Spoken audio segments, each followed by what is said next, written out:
بسم اللہ الرحمن الرحیم۔ السلام علیکم ورحمۃ اللہ وبرکاتہ۔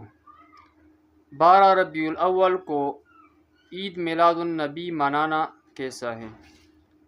تو معزز ناظرین کرام، حضور صلی اللہ علیہ وسلم کی زندگی ہمارے لیے ایک بہترین نمونہ ہے۔ اللہ جل شانہ فرماتے ہیں، لقد کان لکم فی رسول اللہ اسوۃ حسنہ، کہ تمہارے لیے یقیناً رسول صلی اللہ علیہ وسلم کی زندگی اسوہ حسنہ ہے۔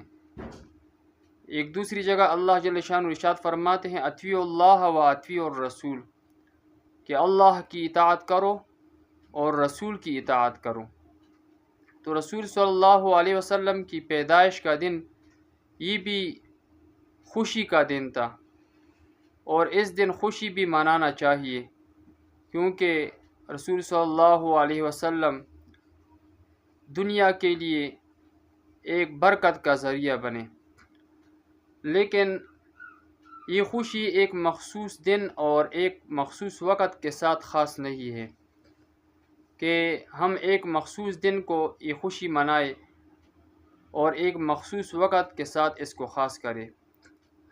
تو رسول صلی اللہ علیہ وسلم کی پیدائش جو ہیں، اس کے بارے میں بھی محققین کا اختلاف ہے۔ بعض محققین کہتے ہیں کہ حضور صلی اللہ علیہ وسلم کی پیدائش 8 ربیع الاول کو، اور بعض 9 ربیع الاول کو ثابت کرتے ہیں، اور جو یہ مشہور ہیں 12 ربیع الاول کو ہمارے ہاں، تو یہ جو ہے یہ ضعیف قول ہیں۔ اور اس طرح حضور صلی اللہ علیہ وسلم کی وفات کا مہینہ بھی 12 ربیع الاول ہیں، اور بعض محققین کہتے ہیں کہ حضور صلی اللہ علیہ وسلم یعنی 12 ربیع الاول کو وفات بھی ہوئے۔ تو علماء فرماتے ہیں کہ 12 ربیع الاول کو پیدا بھی ہوئے اور 12 ربیع الاول کو وفات بھی ہوئے۔ تو اس سے ثابت ہوتا ہے کہ اسلام میں ماتم بھی نہیں اور رسم بھی نہیں۔ تو اس لیے نبی علیہ السلام کی پیدائش کے دن عید میلاد النبی منانا یہ جو ہے یہ جائز نہیں ہے۔ صحابہ کرام، تبع تابعین،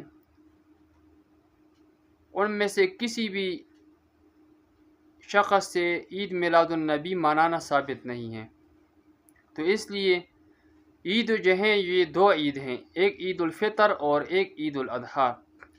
تو آج کل یہ جو تیسری عید مشہور ہو گیا ہے، تو یہ عید جو ہیں یہ جائز نہیں ہے، کیونکہ نبی علیہ السلام کی خوشی کا یعنی جب ہم خوشی مناتے ہیں تو خوشی تو اس میں ہے کہ ہم نبی علیہ السلام کی اتباع کریں، اس کے احکامات پر عمل کریں، اس کی زندگی کو اپنائیں۔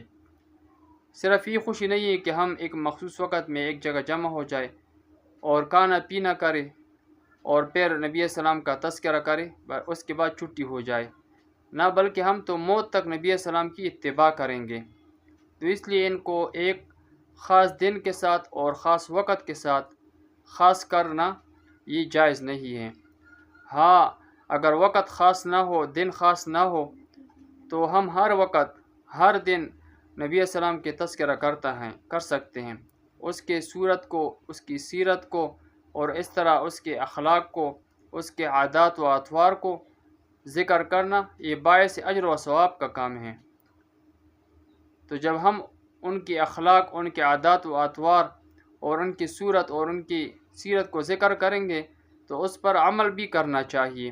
ہم عمل کی نیت سے سنیں گے، کیونکہ اس کی زندگی ہمارے لیے ایک نمونہ ہے۔ اللہ جل شانہ ہمیں نبی علیہ السلام کی سنت طریقوں پر عمل کرنے کی توفیق عطا فرمائے۔